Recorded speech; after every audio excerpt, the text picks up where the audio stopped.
Here's the very nice, clean, neat entryway. Fairly steep ladder, not bad.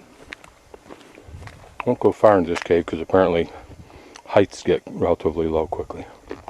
Okay, this gives a pretty good clue what they mean tight, fast, so we'll go down there just a little way and see what it looks like. Apparently you can get down that way too. And notice here that these rails are horizontal. The purpose for that, instead of being vertical, is to make it easier for bats to fly in and out when they're using this for a residence. I went down a little ways and then came back. It's just tighter than I care to mess with.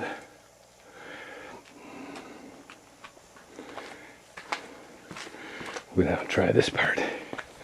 Should be easier. There's the exit again. Notice there's several light passages at least into this cave area, which is obviously not abnormal.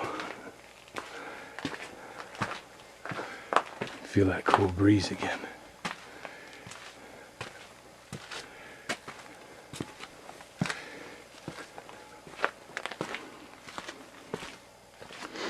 Key here is to keep an eye open for these things. That's what they call headache rocks, which is probably an understatement. This plant we saw a little bit earlier is the gray rabbit brush. And in September and October, it has the masses of yellow flowers.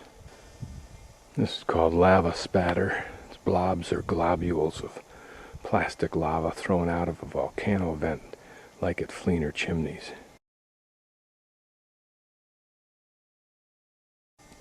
This is pumice gravel. During a volcanic eruption, frothy, lightweight lava is blown high into the air and wind currents carry it. So it's not a product of weathering and erosion.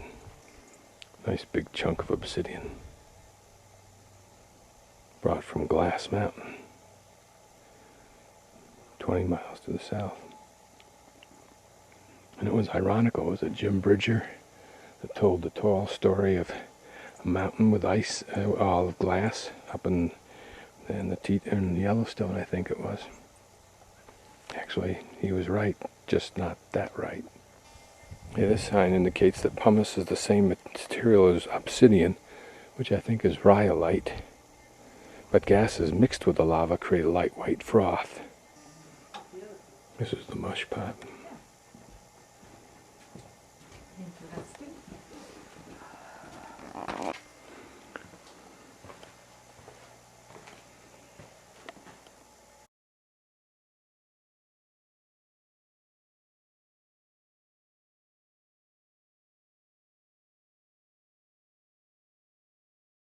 I don't know how much of this lighting the video will pick up, but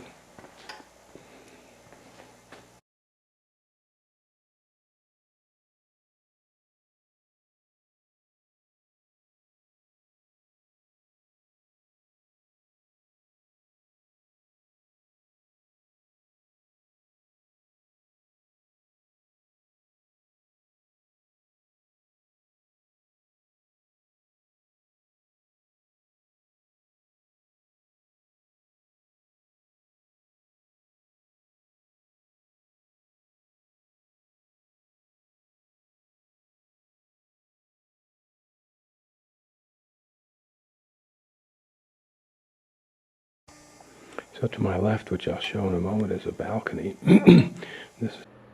If a lava remains constant for considerable time at one level, high within a tube, the congealing of the lava surface inward from the walls may build a lava balcony. If ponding occurs lower on the walls, parentheses, less than 3 feet, close parentheses, a lava bench may form. These lava sickles, which we've seen in many of the caves, it's not known for sure how they're formed. I thought they were just the remnant of the lava as it moved through, dripping down and coalescing and hardening, but it may be from water leaching down. One theory is that superheated gases on top of or flowing after the volcanoes melted all of that surface and it dripped down in that fashion. This dripstone is what this is called when that lava flows down. You can see here the remnant of the cover with dirt, but all up through here, when it flows vertically like icing on a wet, sloppy icing on a cake. MacArthur Park, for example. And the white that's seen in the cave is a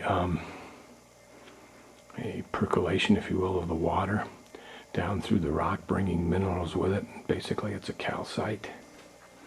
These are pull-offs, or places where the dripstone pulled loose, fell into the moving pool of lava down here, and disappeared downstream. This is an example of where another tube of lava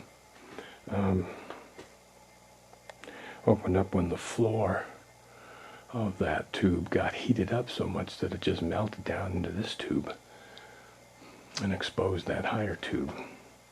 Presumably there are several layers of tubes underneath this entire area. I don't think there's any truer physical example of the belly of the beast.